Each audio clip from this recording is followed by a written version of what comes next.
Okay, everybody, we're really lucky today. We have got an expert on Jack Kirby. You lucky people.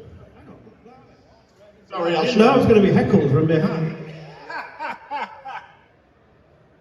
Anyway, we got an expert, Russell Payne from the Jack Kirby Museum, so he's going to tell you all about that and also talk about the Fantastic Four. Of course, have been an amazing film this summer. Has anyone seen it? There is Mr. Fantastic there, look. Excellent, right, so I'm going to go and stand over there and press buttons, and I'm going to leave you in the capable hands here of Russ. Hello! Thank you for coming, especially Mr. Fantastic. No one's ever dressed up especially for one of my talks before.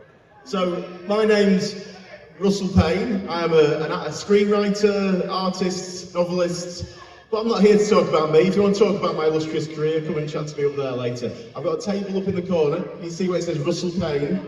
There's my son-in-law, Will. Hi, Will!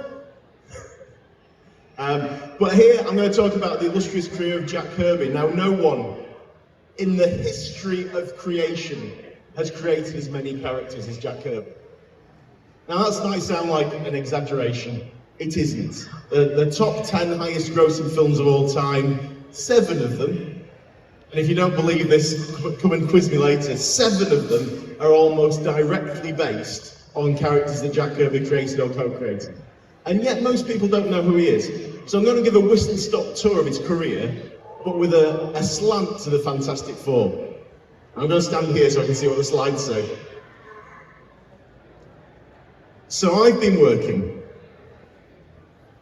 for and it was all going so well. There we are, Jack Kirby Museum, since 2005. So for 20 years, I've been helping out with the Jack Kirby Museum. Jack Kirby died in 1994. His daughter Lisa is one of our trustees. His granddaughters Tracy and Jack are also our helpers. So the family's involved. And we exist to try and promote the name and legacy of Jack Kirby, because for a long time he was marginalised. And a lot of that is unfortunately because Stan Lee was so good at promoting himself. Sometimes it was at the expense of other people. And the interesting thing is with the Fantastic Four, it kind of bookmarks Kirby's career.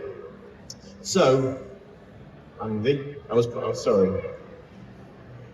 It's like,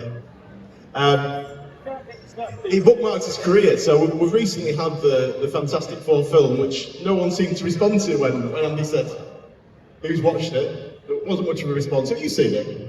No, it's good. I mean, I didn't want to see it. As a fantastic, you've seen it. Did you like it? All right, yeah. Review from that gentleman there, it was all right. But it was, I didn't want to see it. As a Kirby fan that sat and been disappointed by Fantastic Four films, I saw the trailer and the thing had a beard and the Silver Surfer was a female. But actually the film's quite good and I would recommend it. And especially if you're a Kirby fan or a fan of the original comics, there's a lot of nods in there that you'll recognise. I mean, it mentions the Red Ghost. There's some great little moments, and there's also, crucially, a few direct nods to Kirby, which I'll cover later. So Jack Kirby, there he is, what a handsome young man. Born in 1917, a little bit older than Stan Lee, so Jack's career in comics actually started in the 1930s. And his real first success with superheroes was 1939-1940 when he created Captain America with Joe Simon. And this was before America even joined the Second World War. And the first Captain America covers got Cap punching Hitler in the face. Stan Lee was 14 years old when Jack created Captain America. But most people, most kids especially, if you say who created Captain America, they're going to say Stan Lee. And if you only go away with one piece of information from this talk today, Stan Lee didn't create Captain America. Jack Kirby created Captain America with Joe Simon. The weird thing is that then they resurrected it in the 60s. So in the films where he's frozen in ice, the first film was set in the war, he's frozen in ice and defrosted. That actually happened kind of in real time in the comics. So superheroes fell out of fashion, and then they resurrected it in the 60s. But I'm going to cover that when I talk about the Fantastic Four and his career later. Oh, there's the cover of him punching Captain America. Yeah.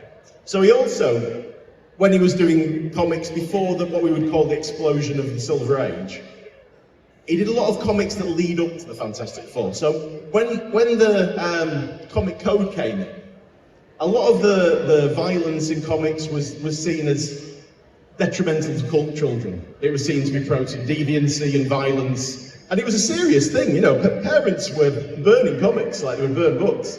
So that's why, I don't know if you've noticed, a lot of old comics have a comic code authority sticker on them. And that was to say that this comic has been passed the test of the comic code authority, which meant anything like any women having affairs, any partial nudity, any slightly suggestive poses, any violence, any contact was all taken out. So comics got very sanitized. So one way round us was doing monster comics, which were incredibly popular, and the challenges of the unknown were kind of came from that. And this was, I mentioned these because of the similarities to the Fantastic Four. The challenges of the unknown were 4 adventurers who had a crash. Yes, sir. I take questions, but I can't hear you. Yeah, that's right, yeah. I'll cover that in a minute. So the challenges of the unknown were 4 characters, adventurers, had a big crash, survived together, and then went on mostly fighting monsters. They didn't have superpowers, but if you look at the first issue of the Fantastic Four and the first issue of Challenges, the way they're presented, 4 circles with the 4 characters, and each of the characters kind of have parallels. One of the characters is called Rocky, and he's a big guy, a bit like The Thing. One's a professor, a bit like Reed Richards. One's a bit of a sort of a young, cocky daredevil, a bit like Johnny Storm. And then later on in the Challenges, the female character came in that's a lot like Sue Storm. And that's the first issue of Challenges, and the first issue of Fantastic Four. And so on the left is Challenges, purple suits, falling into a crevice. On the right, Fantastic Four, purple flight suits, falling into a crevice. So you can see why people see the similarities there. Now the reason I'm talking about this will become clear in a moment. So way before Fantastic Four existed, Kirby did Challenges, and Kirby also worked on monster comics. Thank you, Emma. So in 1961 was what we call the beginning of the Marvel Age of comics. And that's when history tells us that DC were just started doing Justice League. That was popular, it was a teen book. Comics were falling out of Justice League. Comics were falling out of fashion. Superhero comics weren't doing that well. Stan Lee was ready to leave comics. Jack and Stan were working together. What I thought was timely and then became Marvel. Martin Goodman was Stan's uncle. And Stan said, the story goes, I'm going to have one last bash. Martin Goodman wanted a team comic like the Justice League. So they created the Fantastic Four. But the Fantastic Four had a lot of roots in the things Kirby had done before. It was a monster comic, essentially. It's like the first Fantastic Four, which has got the big monster, which was mimicked really well in the film. Mole Man's big sort of green monster coming out of the ground. It was a monster comic in the sense that it had the Thing as well. And it had the 4 adventurers that crashed. And in the film, there's a lovely little cameo. I don't know if you noticed it or not. A lot of people I spoke to didn't even spot it, but there's a brief scene when I think the Silver Surfer flashes past, and there's a couple of guys in an office, and one of them goes, "Hey, what's that?" And it's supposed to be Stan Lee and Jack Kirby. And you can see that photo is on the left, the black and white one, is Stan Lee and Jack Kirby as they looked in 1961. Which might seem odd because Stan Lee looks about 40 years older in that photo than he did 20 years later when he got a wig and got a tan and got big shades. But that's what Stan Lee looked like in 61. And in the cameo, that's very much like what Stan and Jack look. And they look out the window and go, who's that? And on the wall is a Timely Comics poster. And there's also some monster comics on the wall, if you zoom in. And then there's actually a page of a Fantastic Four issue, the one where Galactus first appears, and Wata the Watcher's on it as well. So that's a really nice little blink and you're missing cameo in the film, which shows the people that made the film were Kirby fans. So the first issue of Fantastic Four, 1961, that cover, weirdly, no one knows who inked it. Isn't that strange? Jack Kirby drew it, but the inker has lost to time. But it's now one of the most expensive comics you can buy. If you found a copy of that in your attic, if you can bring it to me later, I'll give you 20 English pounds for it, and that'd be great. Thank you very much. My dream is to go to a car boot sale and find it. That cover has become known as the start of the Silver Age of comics, really, because it was a last-ditch attempt. They tried to do different things. They tried to make them a family and make it much more realistic. They didn't have alter egos. They didn't have costumes for the first 4 or 5 issues until Martin insisted they have them. So they were just in street clothes, but with superpowers. And they were a family in a way that generally they hadn't been in the past. They had teen sidekicks like Batman and Robin, and Green Lantern, and Sandy and Sandman. But in this, Johnny Storm was a brother, and he was very much part of the team. He wasn't a joke character. And weirdly, since 1961, there have been more stories told about the Fantastic Four than nearly any other teen character in the history of writing. Because there's been a Fantastic Four comic every week for the best part of 60, 70 years. If you wanted to sit down and read every Fantastic Four comic, it would probably take you about 20 years. There's an astonishing number of stories being told about them. Well, Stan and Jack had no idea when they started doing the Fantastic Four this would happen. And Stan and Jack then went on to create the Avengers and the Fantastic Four and the X-Men and most of the characters you see in the films as a collaborative team. But they used a thing called the Marvel method. And an awful lot of the visuals in Fantastic Four, like this collage where he's going to the Forbidden Zone, Negative Zone, sorry, it was all Jack Kirby. Stan Lee had nothing to do with that collage. Stan Lee had nothing to do with the visual ideas of it. What happened was, I'm so sorry I'm pointing at you. This man had someone else giving him chips earlier, so obviously he's on a higher level than me, but I'm just pointing for this. So Fantastic Four created a tremendous amount of characters, whereas nowadays a comic will often stretch a story over 5 or 6 issues. There'd be a new character every week in Fantastic Four. And a lot of them, like Doctor Doom, appeared in issue 5, and his origin story was in an annual. He was the big Fantastic Four villain, and now he's in the new Doomsday film. But the thing the Fantastic Four in comics history became most revered for was what we call the Galactus trilogy. So these 3 comics where the Silver Surfer and Galactus were first introduced, which is what the film is loosely based on. And this is one of the best examples of the Marvel method. What happened was Stan Lee would have a bit of a meeting with the artists. Just a chat. Often nothing was written down. He'd say, hey, I'd like this to happen. I've got an idea. There's a motorcycle. And then this gang get together and did some more. And they did very vague ideas. The artist would go away and draw the story. So the narrative and what happened would be drawn out. And then Stan Lee would dialogue it and write the word balloons. What the story's always said, written by Stan and drawn by someone else.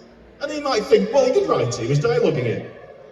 But I think a good example is the Silver Surfer, because Stan and Jack had this idea that a godlike character, he called it a big G, which is why it became Galactus, a godlike character would feature in the Fantastic Four. So Jack went away with just this idea that he chatted with Stan about, and he thought, if it's a god, if it's someone really big, he needs a herald.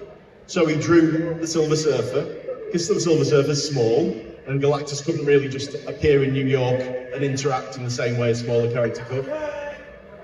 And when he went back to Stan with the pages of the Silver Surfer, which is like a fallen angel character for God, Stan's first words, which were witnessed by Roy Thomas, were, "Who's the guy on the surfboard?" Now, in Stan Lee's future career, when he was asked, what's your favourite character you've created, he would often answer, the Silver Surfer. Now, I think that's weird, to be proud of a character that you've created, when the first time you saw the character, you asked the question, who's the guy on the surfboard? I don't think that's really creative, and this is what happened throughout Stan's career, and unfortunately it soured his relationship with a lot of the artists. The Spider-Man artist Steve Ditko fell out with him, Jack had a very tempestuous relationship with him, and Jack finished doing the Fantastic Four on issue 102. He actually did 108 issues of Fantastic Four, which is a tremendous amount of work. I mean, if you've ever tried to draw a full issue of a comic, 108 issues of one comic is just astonishing. Bearing in mind he was doing the X-Men and the Avengers and Thor as well at the same time. But he was proper fed up by the time he got to issue 102. And he left Marvel in 1970 and went on to create other characters, some of which he'd planned to be in the Fantastic Four or Thor, and he created the Fourth World, which is New Gods and Mr. Miracle and the Forever People, and then there was Jimmy Olsen as well. And it was a real creative boom for him, because he was allowed to draw and write, and there's no question of who was creating. Well, then after quite about 10 years at DC, he went back to Marvel with a better contract, and there was a suggestion that he would have a bit more creative input, which happened to some degree. And he agreed to work with Stan again on something that was linked to the Fantastic Four, the Silver Surfer graphic novel, which is an interesting one because it was kind of made to try and promote a Silver Surfer film, which was never made. But the hope was if the Silver Surfer graphic novel was a big hit, it would push the studios to making a film. That's the cover that Jack Kirby drew for the graphic novel. They never used it. Although he did all the interior art, they got another artist to paint the cover. And the painted cover looks exactly like that, but painted, same position for all the characters. So Jack saw this as a little bit of a snub as well. He had no control over it. We're selling prints of that, if you're interested. Unpublished Silver Surfer cover, it's beautiful. And that was the last time. Oh, there's the painted cover look. Isn't it bizarre how similar it looks? But they wouldn't use it. Anyway, the interiors are beautiful, by the way. It's out of print because it was done for the film and because of royalty issues. Very hard to get hold of. Never been reprinted. You can only buy the original. It costs over £100. But you can see it online, and there's some beautiful art in it. I haven't got a copy. And that was the Silver Surfer graphic novel was the last ever comic work he did for Marvel. So it's interesting, he started his big Marvel career with Fantastic Four, and he ended with it. And then even after he left doing the comics work, sorry, keep it on that one, go back one, that's great. After he left doing the comics work, he had to finish out his contract with Marvel. So the thing he finished his contract on was the Fantastic Four cartoon. I don't know if any of you are young enough to remember watching that. And because of licensing issues again, there was supposed to be a Human Torch film in the works. They couldn't use the Human Torch in it. So that's why they created Herbie, which is in the Fantastic Four film that we've just seen.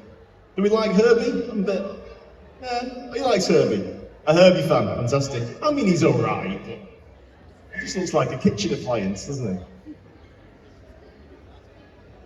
So we've had a Fantastic Four film as well, in every decade. In the year that Jack Kirby died, there was the Roger Corman one, that again, because of licensing issues, it was just made and never released, so they could keep the license.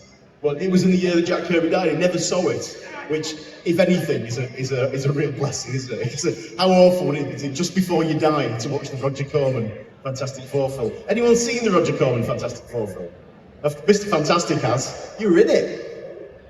It's not that bad. I mean, it's got fun moments. I would say the recent one's better. Is that fair? Yeah. And then we had the reboot about 10 years later, 2005. They were okay, weren't they? And then the 2015 one. Who enjoyed the 2015 Fantastic Four film? What a surprise. Wasn't it awful? It was like they were trying to make a bad film. The last line in that film, they're stood on the balcony and they're like, what should we call ourselves? Well, we're quite fantastic, and there's four of us. What about the Fantastic Four? It's like it's written by a 6-year-old art student. It's just abysmally bad. But the new one, 2025, quite good. And as well as the Jack Kirby cameo, I don't want to spoil the film for anyone, so I won't give away lots of plot points. But if you wait until the very end of the credits, the screen goes black, and there's this lovely quote from Jack Kirby. If you look at my characters, you will find me. No matter what kind of character you create or assume, a little of yourself must remain here. And it gives Jack Kirby's birthday. The 8th, is it the 28th of August? Yeah, 28th of August. And then the numbers swap round and it shows you that the universe 828, Earth 828, is called 828 because that was Jack Kirby's birthday. Which I thought was, I mean, as obviously a 20-year member of the Jack Kirby Museum, I was in bits in the cinema. My wife thought I was insane. I mean, look, 828. Anyone else cry at the end? No, me neither. No. The nice thing is, though, if we can finish on a little bit of a positive, how much time have we got left? Oh, fantastic. If we can finish on a little bit of a positive, the relationship between Stan Lee and Jack could almost spoil your enjoyment of comics. I grew up loving Stan Lee. And then you find out the relationship was so bad and Stan kind of took a lot of credit, and then Stan was in all the films going, hey. And then you see the interviews with Stan and he takes credit. You see the one where he talks about Spider-Man. He goes, hey, I saw a spider on the wall and I thought, what a great idea for a superhero. Never happened. Stan Lee never saw a spider on the wall and thought that's good. There's so much documented evidence that that's not the case. There was so much leading up to Spider-Man. Which might sound silly to get involved in, but these are billion-pound characters. So when you start saying, oh yeah, I did that, you're making a lot of money from saying I did that. And it starts to become not just a tiff between two people, it starts to become something that people would do unimaginable things for, because it's billions and billions of pounds.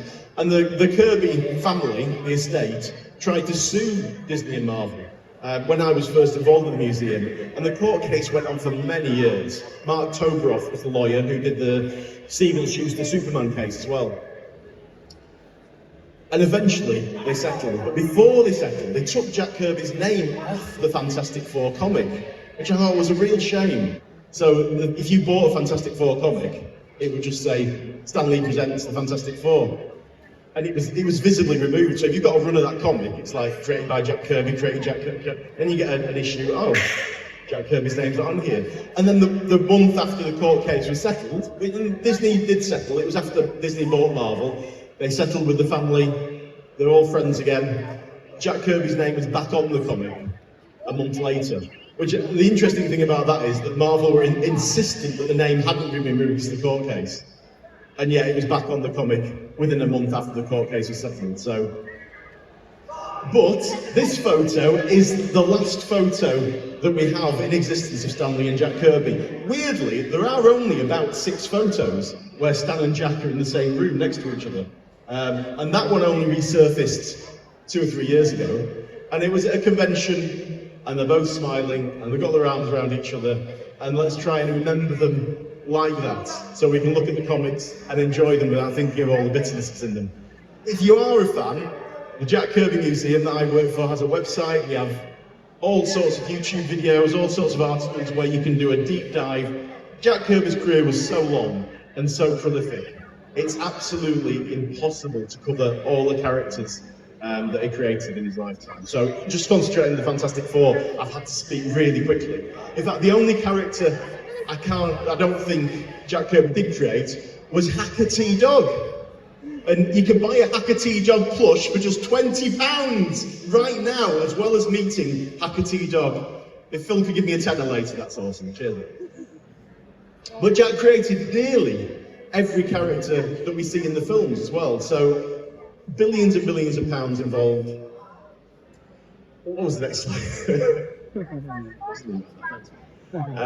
Billions of pounds involved. It's nice to try and remember the positives rather than the negatives. So Jack Kirby was the most prolific creator in the history of any media, never mind comics. In film, forget Harry Potter, Winnie the Pooh, Winnie the Willows.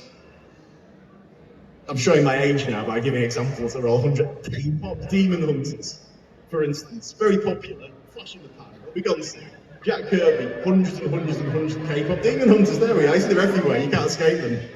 Jack Kirby didn't create K-pop Demon Hunters, though. Sorry, guys. Nearly every other character, Jack Kirby. So remember, when you watch a film or a movie, I mean, Jack Kirby's links to Star Wars are incredible. That's another story. Whenever you watch one of these things, just remember this was a hard-working man who loved his family and felt a little bit poorly done by to the industry. And yet, it didn't stop him creating. So if you're doing your own creative projects, don't let other people get you down, don't let them taking credit get you down. Just try and enjoy the process. And that's what Jack did, as you see the quote at the end of that film.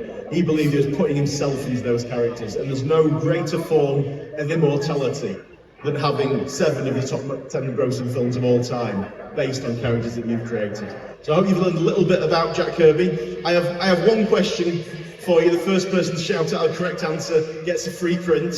Who created Captain America? I think that young man down there. Picture to the post. You haven't already bought this print of me. There we are. Free print. I'm just trying to embed it in your minds. Jack Kirby created. Thank you very much for doing my slides, Andy. And thank you very much for listening. Come and see me, I'm just up there. I'm selling things, I'm drawing things. And now it's traditional to give me a big cheer and a round of applause. Thank you very much. Thanks very much, Lewis.